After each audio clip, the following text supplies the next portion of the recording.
Alright, so what is going on, everyone? It's me, Troy, and I'm here, of course, again with another video. I always say that. I guess this just kind of comes with the flow of making videos. But I'm back here now. You know, the past few videos or so, I've been in another location. Not to sound like a news anchor or whatever.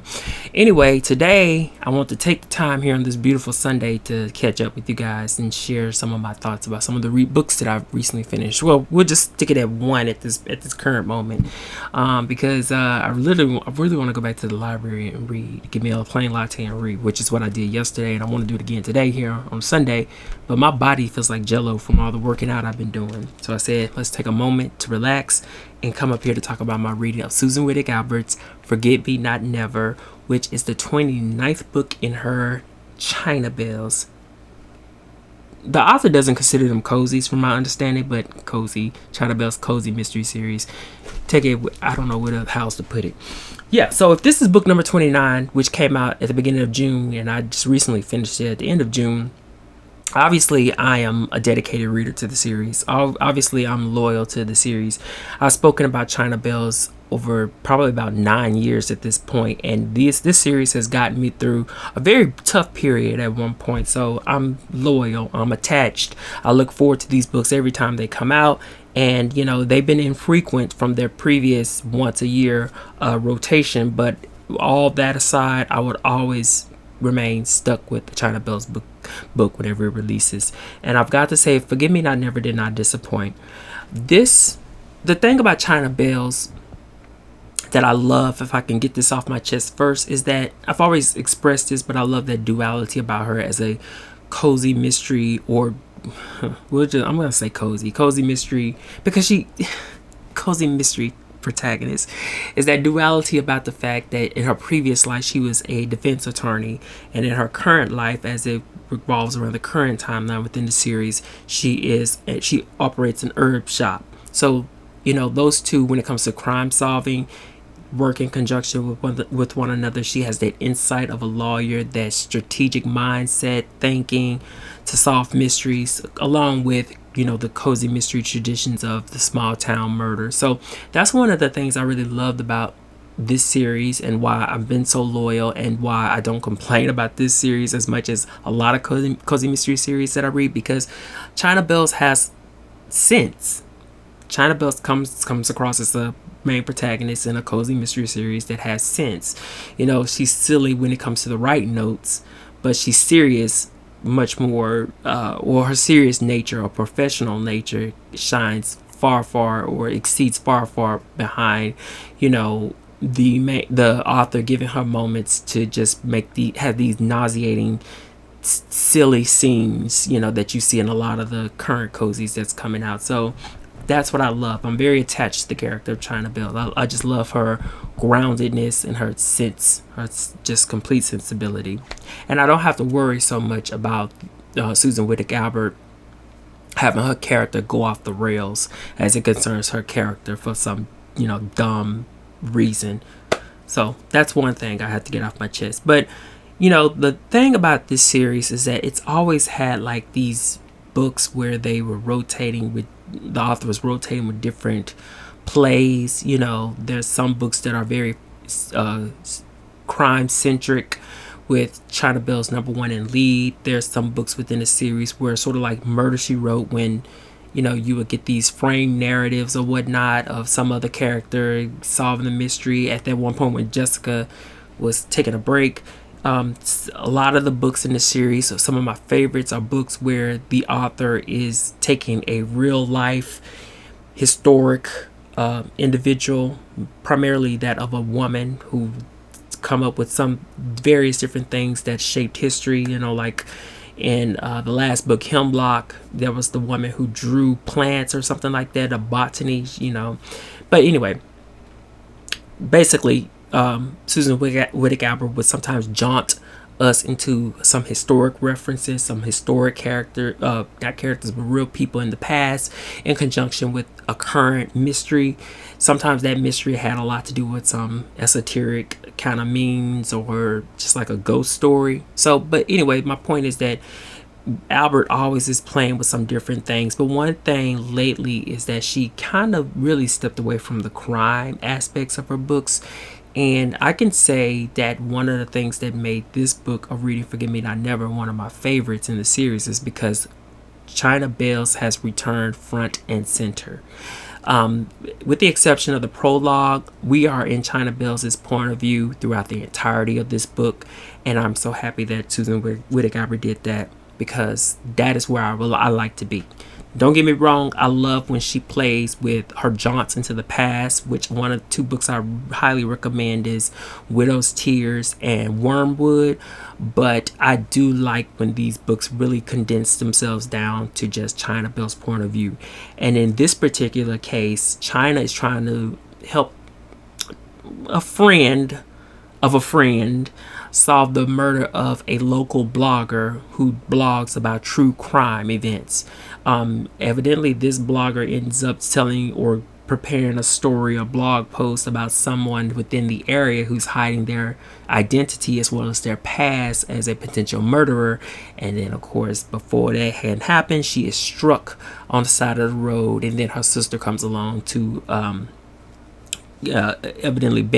obviously beg China to help solve this murder, given China's sensibilities as a lawyer and her being someone who knows the people within the small Texas community of Pecan Springs. So she has all those things available for her to solve this crime. Now, here's the thing that I love about this book. When I put some things aside first, when it comes to that mystery part, I'm going to get you the stuff that I didn't like as much and then the stuff that I enjoyed the most. What I didn't like so much is not really much of a grievance. It's only the simple fact that you know what's happening as soon as the certain characters who are not revolving characters in the series present themselves on stage. I knew exactly what was going on. I knew exactly who the culprit was and why it was done the minute these individuals stepped on stage. This is unfortunately one of those examples of a mystery that has a very small pool of suspects to divert the reader through. So in this case of Forgive Me Not Never, while there's probably about 3 suspects, you know that with the author hammering in on at least 2 of them, that's obviously that's not who the culprit is, and the defunct one is the one that is very lightly sprinkled throughout the story. So you know what's going on. So that's just my grievance with that. You know what's going on.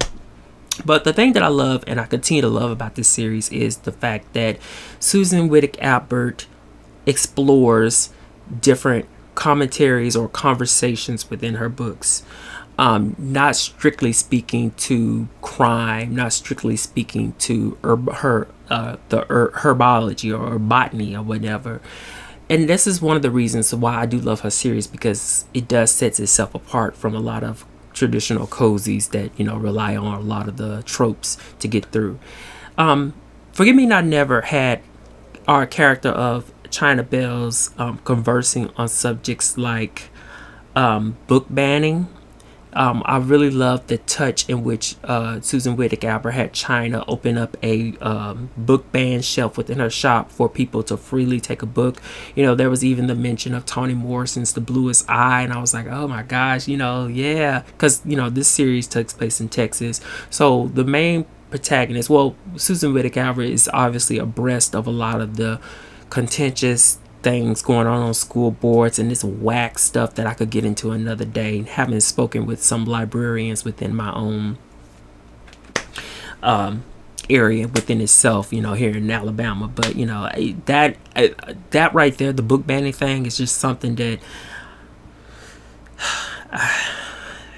boy, I tell you, the people who like that, they count on people being ignorant. But that's for another day. But my point is that I love the fact that this subject matter was tackled or addressed, or China Bayles offered a much more illuminating and commentary on it, on her part, and how upset she is by it. Another thing that Susan Wittig did once again is she touched on the interracial dating, interracial marriage when it comes to China Bayles' stepson as well as his black girlfriend. They're in college she stepped on that just a touch, but I love the fact that she gave us that, because like I said, when it comes to a lot of traditional cozies, some authors, they pretty much rely on like just something silly and out the gate. Another thing that I loved about this book that China tackled, of course, is LGBTQ issues. Actually, when I say issues, I want to reframe that and say it's not our issue, it's other people's issue. But she addressed that whole frenzy or phenomenon of something about, they talking about the drag shows are taking over, which is really awkward to me. I can tell you where you need to really be looking, but that's not what this channel is for. And it's not in drag shows. A lot of times it's in some of these people's houses, okay, their own houses. But that's neither here nor there at this moment. But I just love the fact that because that frenzy, that blood in the water for people to get upset about something so benign is addressed again by China. She also goes into like the subject of religion, how certain religion, or just a certain religion, is so prominent when it comes to wanting to squash or upset that of another's beliefs. Miss Susan Wittig kind of just went across the board with this. And as I was finishing reading Forgive Me Never, I was thinking to myself, boy, she is going to upset a lot of her much more older conservative readers. They're going to be writing her letters, because you always got to hear those people that are like, I wish people would stop injecting politics and stuff inside of I'm like, this is my vacation read, stop injecting politics and stuff into my book. And when I hear stuff like that, I be thinking to myself, they really go in, like on Sarah Paretsky, they really go in on her. And I'm like, why are you still reading her stuff if you feel like her values that are expressed through her work is not that of yours? But what gets me about that, I always wonder, like, what is it like to just hate everything? Like, I would never know. I'm so glad I never know what that's like, to just wake up and just hate everything. Like, just hate everything. Like, it's insane to me. Like, you literally wake up and you don't want anybody to live. Nobody gets a chance to live because of what you think is how the world's supposed to be, But anyway, either that all aside, that's just one of the things that made me love Susan Wittig and her work, is that she doesn't flinch from addressing such things. She doesn't flinch from having China Bayles give her commentary on certain things. And I think that this was probably her most poignant effort at doing that. In the past, she tiptoed around a lot of it, not with a heavy stroke, I would say. She tiptoed around it, so it was still addressed, but it wasn't something that was trying to be careful, so to speak. But here in Forgive Me Never, she really went in. So I have got to say that I love that. I love that. It just, for me, it just is. It just feels, that's just that extra comfortability that I get, that I can trust that this author sees me, if you will, or sees the value in other individuals, other people, other from different various backgrounds. And she's not one of these old people that just stuck in the past and want to continue to make the past being prominent again in the today, in 2024. But anyway, all in all, Forgive Me Never was a fantastic book. It just really, I just absolutely love that it was full on forced China Bayles. Like I said, the mystery portion. Oh, and I gotta say, I love the procedural aspect of it, because you can already get a sense of who did it and why. But I love that Susan Wittig really went heavy-handed when it comes to relaying how the justice system works, how criminal attorneys work, and she really implemented a lot of those insights and lessons or whatnot into this particular piece, more than she's ever done before, with the fact that China Bayles is, in her previous life, she's a defense attorney, still keeping up with her license. So I love that effort was pushed in.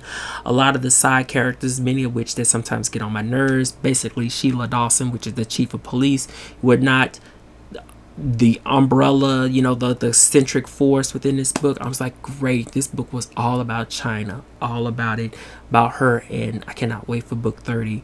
And I got a feeling, and I'm hoping that Susan Wittig Albert watches my videos sometimes when she's on the computer, when she's not busy out in her garden picking up her own herbs.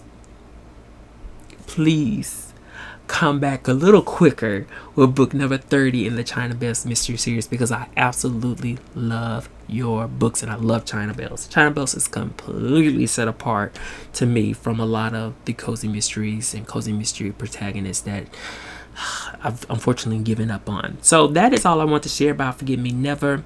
Still enthusiastic, still ready for these books to go. And as always, I need to go catch up on some of Susan's other series, but maybe another day. So that's all. Bye.